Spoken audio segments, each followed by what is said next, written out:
Thank you very, very much. That is, I told you this before, that is one of my favorite songs of all time. It always brings a tear to my eye and a lump to my throat. It makes my heart beat a little faster, so thank you very much, choir. I appreciate that. So our closest living primate relative is the bonobo. And there is a wonderful exhibit of bonobos at the San Diego Zoo, if you ever get a chance to go, and they are a great deal of fun just to sit there and watch. And you might be thinking, well, I thought it was the chimpanzee. Well, actually, they're just about the same. And along the evolutionary line, the chimpanzee and the bonobos began to split and become separate species, but both of them have maintained their close relative DNA and genetic relative relationship with humanity, with Homo sapiens. And one of the things that differentiates between bonobos and chimpanzees is how they deal with conflict. Chimpanzees, if there is a conflict over resources, over land, over territory, over mates, they will solve their issues violently. They will fight for the food, for the resource, for the territory, for the mate. Whereas the bonobo, some of you may know, solve their conflict more collaboratively. That's a euphemism for bonobos are one of the only other species besides humanity who will have sex for pleasure. And they will often make love until somebody says, oh, you just take it. So when you go home today and someone asks you, what did you learn in church? What did Daryl talk about? You could say, monkey sex. Actually, there was a wonderful experiment down in Emory University in Atlanta, Georgia, by Dr. Franz de Waal. And Franz de Waal was asking the questions of what is it that defines humanity? You know, the ancient tradition in the Enlightenment, the great answer to that question was René Descartes. I think, therefore I am. It was humanity's ability to rationally think and use its intellect to differentiate and move its way through different problems and stimuli and such that differentiated humanity from the rest of the animal kingdom. But we know that not to be true anymore because we've done enough studies with animals from porpoises and dolphins to dogs to bonobos to know that there are lots of species, small ants and termites to large species like elephants and blue whales that think their way through problem solving. So thinking is no longer a distinct human characteristic. And plus, we know a lot of humans who don't think that well, too. So de Waal was asking the question, what is it then that defines humanity? And de Waal's hypothesis was it was a sense of justice. And in the animal kingdom, there is no justice. There's no fairness. There is only the predator and the prey. There's the natural law of kill or be killed. And so he set up a few experiments to try to see if humanity was the only species to understand what justice, fairness, and righteousness were. And he used bonobo because it was our closest human relative. So the first experiment, he set in a room a bonobo with a behavioral biologist, and he had the bonobo do a task, a behavior, did some work, if you will. And when the bonobo did the work well, performed the behavior, the task correctly, it was given a reward. It was paid, if you will, for its work. And it was a cucumber, and the bonobo would eat it. And as the task and the work got harder, the reward got greater. It got a grape or a banana, and it eagerly accepted those rewards, that payment for the work that it was doing. And when it had gotten conditioned to that experiment, they changed the experiment a bit by putting two bonobos in a room. And again, they had the bonobos do a task, each one doing the same one. And when they each performed the task correctly, each one was then given a gift, a reward, a payment in the form of a cucumber. And then as the tasks and the work got harder, then they were given better payment, a grape, a banana. And there was harmony in the room because each bonobo was completing the task, the work, and each one was getting the same amount of pay. A cucumber, a grape, a banana. And once they got conditioned to that experiment, they changed it again. And this time, they had the first bonobo do a task, do some work, and it was given a payment, a reward of a cucumber. But then the second bonobo did the exact same task, performed the exact same amount of work, and it was given a greater payment, a greater reward, a grape or a banana. And the bonobo that had gotten the cucumber, it voiced its grievance in a way that a bonobo may voice grievance. And at first, the bonobo that got the greater reward payment, it eagerly accepted it. But then something very fascinating happened. The first bonobo was still doing the same task and only getting the cucumber, and it was rebelling. It was protesting, if you will. The other bonobo began to refuse the grape or the banana until the bonobo that was getting a cucumber was given the same reward, the same payment as it was getting. It wouldn't accept the grape or the banana until the other bonobo got a grape or a banana. And de Waal was blown away by this finding.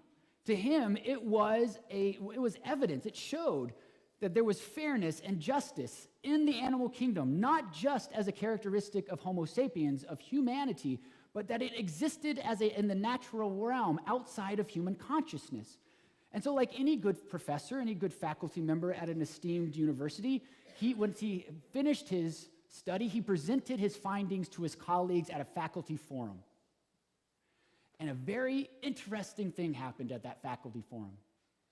The philosophy department, those who study human consciousness and our ability to think, they discredited his findings.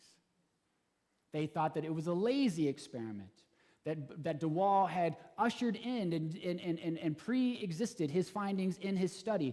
They completely, if you will, quote unquote, poo-pooed it, to use a bonobo term. But very fascinatingly, there is a theological seminary at Emory University, Candler School of Theology. And the theologians from Candler School of Theology were in the audience. And they received Dr. de Waal's findings with enthusiasm. They thought this was amazing. They defended Dr. de Waal and even wrote a paper in a theological journal talking about Dr. de Waal's experiments, defending his findings, quoting scripture and tradition, saying that God's spark of divinity radiated throughout all of creation. And of course, God's redemption of creation included the bonobo, and even bonobos could take a step out of the ordinary natural law of prey and predator, of mine and get mine, and protect my territory, my resources, my mate, and could collaborate peacefully with a sense of justice and fairness and righteousness, participate in God's realm. Now, I don't know the philosophy department at Emory University. Don't know a single one of them. I imagine they're very nice people who love their family and very much dedicated to their craft. And I do know that they are much, much, much smarter than what I am. But their response does sadden me a bit. That they would look at the experiments and the findings of Dr. de Waal, and they would be so conditioned by their context that they would lack some imagination to see something different, to see a spark of righteousness, justice, fairness in the animal kingdom. Or better yet, because of their conditioning, because of their context, because they were stuck inside their box, I feel like in many ways they lacked the faith or the hope or the love to see God's string of divinity running through the animal kingdom. I know all of us get conditioned in such a way. Like the good philosophers at Emory University, we sometimes have a hard time seeing outside our box and looking outside of the reality of our condition and our context. And the longer that I live, and the longer that I am in ministry, the more deeply I am aware of how many of us just struggle to get outside our own way of thinking and the way that we see the world. And that is why, for me, this vision that Isaiah presents is such an overwhelming, powerful vision of longing that so many of us have. Life is tough. This is where you say amen. And even though many of us live what I would call privileged lives, we still go through tough patches and tough places. Those times when we are sure that our lives, as we know it, are over for all intents and purposes. Sometimes there are terrible blows that come out of nowhere. The loss of a spouse or a child or a sibling, a close friend, the severing of a relationship, a sudden pink slip, a deep betrayal, a loved one's diagnosis of cancer or Alzheimer's or HIV, a shooting in our community when we thought that would never happen here, another war waged by our country, another insurance company denying our health benefits, another financial institution or multinational energy company taking advantage of the powerless or wreaking havoc on the environment without any regard for the future, a religious institution that excludes us on dogma and tradition and a warped sense of scriptural interpretation, a mentor, a coach, a teacher, a principal, a priest that violates our public or private trust. Some of us are victims of prejudices that the others of us just can't understand. And those prejudices can be harmful and hurtful. And some of us sit by and watch friends and relatives be victims of prejudice, and we feel helpless to assist in any meaningful way. And yes, eventually most of us make it through these things because the human spirit is resilient, because it has the spark of divinity, of God's resilience and perseverance in us, except for those who are threatened by terminal illness and injury. And for a time, life feels like a grind. It is joyless. And that is why when we see things like bonobos acting fairly and justly and righteously, we dismiss it. Because that can't happen. Because we've been conditioned to believe that such things can't occur. But after 15 years of serving as a pastor in local churches, I know that many of you have gone through many, many kinds of anguish. I also know that there are many sorrows and burdens that you will never share with me, that you will mourn in silence, that you will hide in your hearts, some of which I can sense or I can guess. And for that, I will pray for you. But I think many of us have just resigned ourselves, like the philosophers at Emory, stuck inside their box. We've just resigned ourselves that this is the way that it is. And it can't be any better, any different. Violence is just the natural consequence of conflict. Tribalism is where we will retreat to when we get scared. Fear and prejudice will dominate our decision-making, and materialism and substances is how we will dull the ache in our heart for a little while before those things make it even worse by compounding debt or taking over our lives. And we're just conditioned to say this is what life is in the United States of America and San Diego, California in the 21st century. But I don't believe that. I refuse to give in to that is the way that it has to be. And Isaiah refuses to give into that vision of reality, and instead, he presents a beautiful alternative of the way God intends things to be. Walter Brueggemann, who is another great Atlanta theologian, comments that what scares many of us is not that there are wars or rumors of war. What scares many of us is not that there is the oppression of the many by the greed of the few.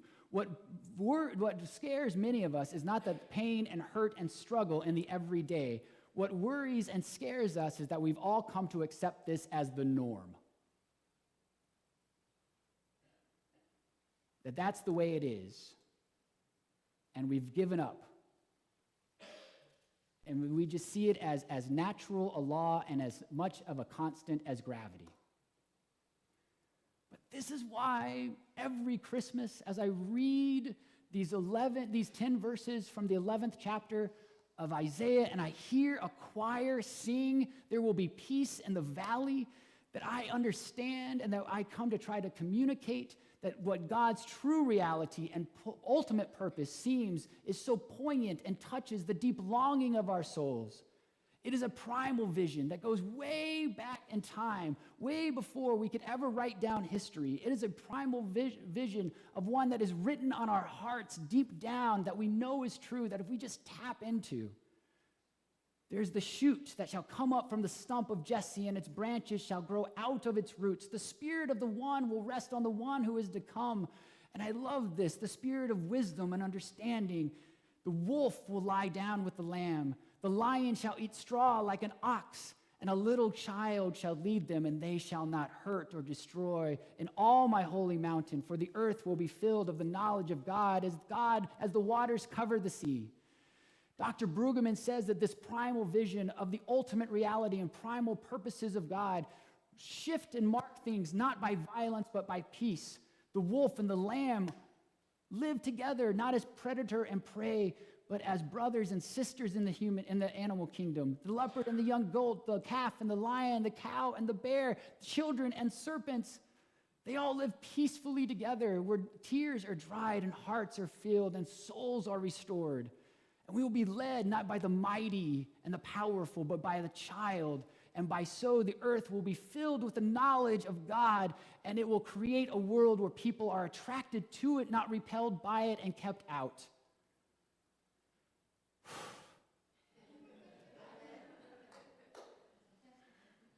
I refuse to give in to this reality.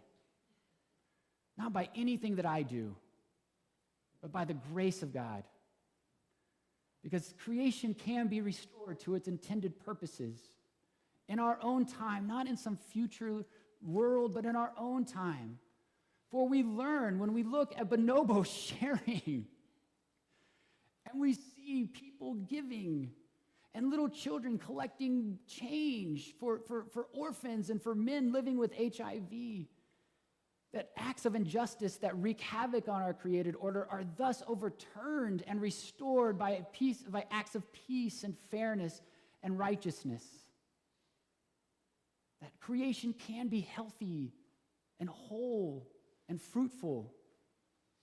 And the restoration of God's intended peaceable realm can be created if we would just allow ourselves to peel back this veil that we think is true and live into God's ultimate reality. How do we do that?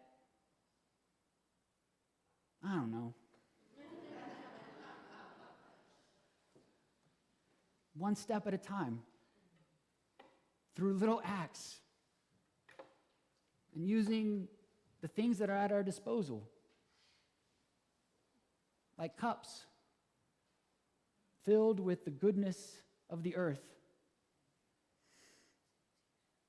and plates filled with delicious bread. We have powerful symbols at our disposal to remind us that we live not in this crude reality, but in God's ultimate purpose. Our sisters and brothers in the Jewish tradition, at the end of the Shabbat service, will gather around a table and share challah. Challah is a braided bread. And there is a rabbinic midrash that says and gives meaning behind the symbol and metaphor of this bread. It's braided. It's braided because it is made whole by each and every little section of the bread. And it would not be made whole unless every single strand was placed together. Out of the one comes the many, comes the whole. And it is a metaphor for what a beloved community formed in the name of God is supposed to be.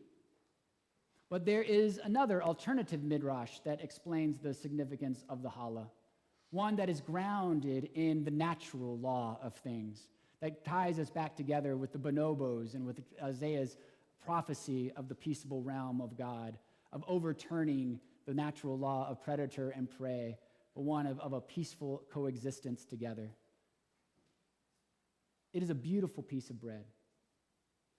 It really is a piece of art, just as each and every one of us are in the eyes of God. But it didn't come here by accident.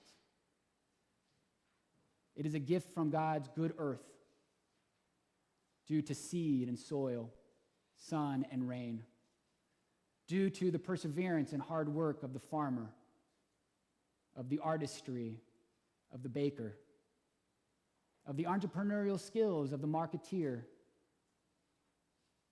But it really becomes holy when, as we'll say, a child is born and grows up a good Jewish boy and gathers his friends around a table and says, "Take, eat, for this is my body broken for you." For it is in the paradox of faith that when we are broken, we are made whole. When we give, we receive. When we die, we live eternally. And likewise, the cup is filled with the gifts of God's good green earth, the seed, the soil, the sun and the rain, the perseverance and hard work of the vineyard owner, the artistry of the winemaker who made the juice, the entrepreneurial skills of the marketeer, and of a child who is born, who grows up to invite us to share in this, the cup of the new everlasting covenant poured out for all. And each time that we gather around this table and we eat of this bread and we drink from this cup, then we truly make the meal holy. For it is one thing for it to come to us. It's another thing for us to be invited. But it's only made holy when we receive the invitation and we share in the meal in this beloved community. For it wouldn't be holy without you. For out of, as the Midrash says, out of the many strands, we are made whole. And it is through us being in loving community together that our beauty truly shines. Will those who are going to be serving our communion meal please come down at this time?